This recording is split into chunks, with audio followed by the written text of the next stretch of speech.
you said isn't true. He is a loon. We can manage him. This is Cheryl. She's our script supervisor, and she makes sure that I get all the words right. Would you say I was a joy to work with? An absolute joy. And would you say I get all my words right always? Oh, yeah. Yeah. I would say you're one of the better ones. One of the best? One of the best. Sure. One of the better ones. And that will do. How do I look? Good. You look good. He's clearly a hit with the ladies. But our very own Welsh crumpet, or should that be rarebit, seems to be keeping a welcome in the valleys for a certain young female member of the team. Hey, Van Pelt! What? Oh, no. Trust me. Honesty's better. What's up? Grace, personal question. Rigsby and I were wondering, who was this man you were kissing by the coffee cart? Well, Rigsby and Van Pelt are clearly going to get together. They already kind of have. I mean, when he was hypnotized, he went and kissed her, and there's a lot of chemistry between them, and I think we're all kind of waiting for that to happen. I think they're made for each other. Rigsby. And it looks like Van Pelt would like to stop and search Rigsby as well. Lucky fella.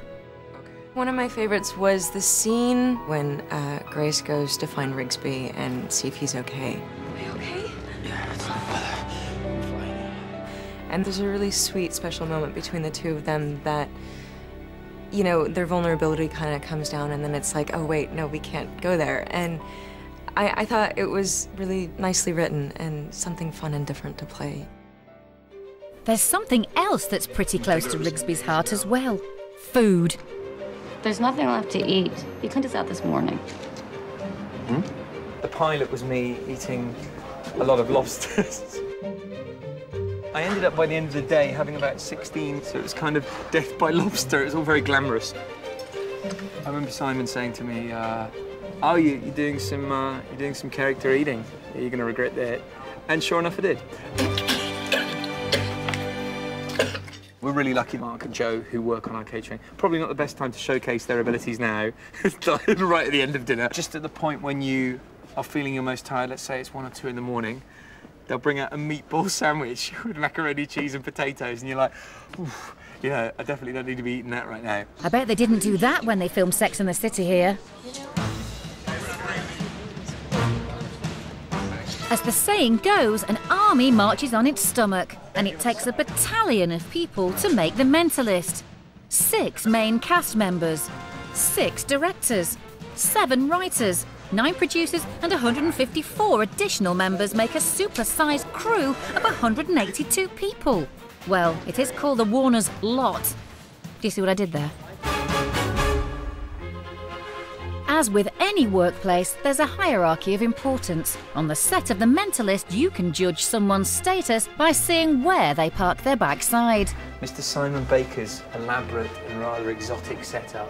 He's probably got CCTV, actually. I'm probably just touching that now. There's an alarm going off somewhere, you know, somewhere near his home going, the chair's been touched. Simon, very rightly, this can never air, I've sat in this. He might have a special chair and a fancy leather couch, but there's only one person who gets her name on the door. This is the office of Teresa Lisbon, played by Robin Tunney.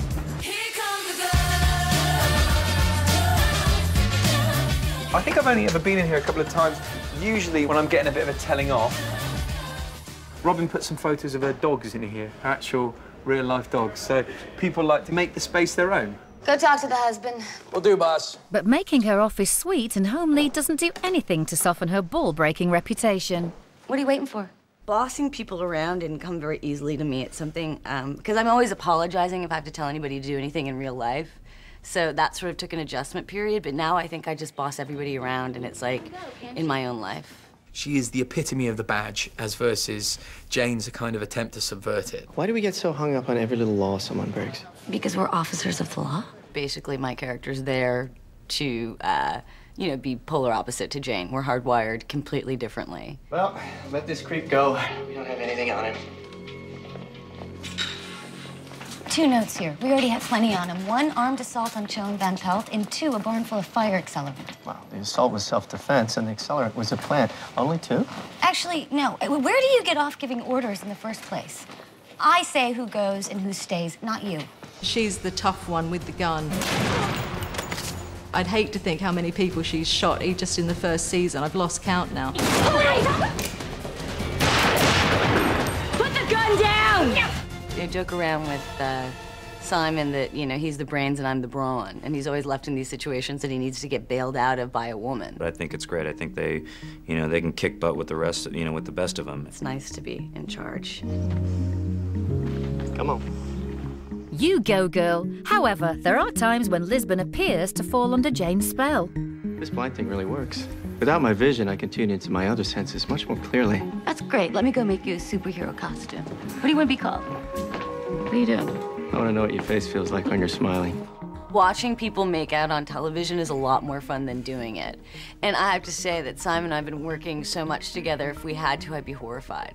I mean, if it was just always a sexual kind of a vibe between Robin and I, people would turn off because they'd want us to shag.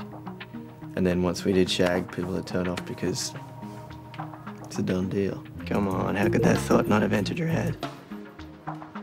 So you heard it here first. That's a no shagging exclusive. Bite me. Coming up, we discover the frankly mental amount of work that goes into putting the show together. We'll spend 3, 4, 5 hours on one scene, depending on how many characters are in it. And we hear about some of the more out there requests these super sleuths get. I actually did get a letter from a man in Germany who asked for pictures of me in strong poses.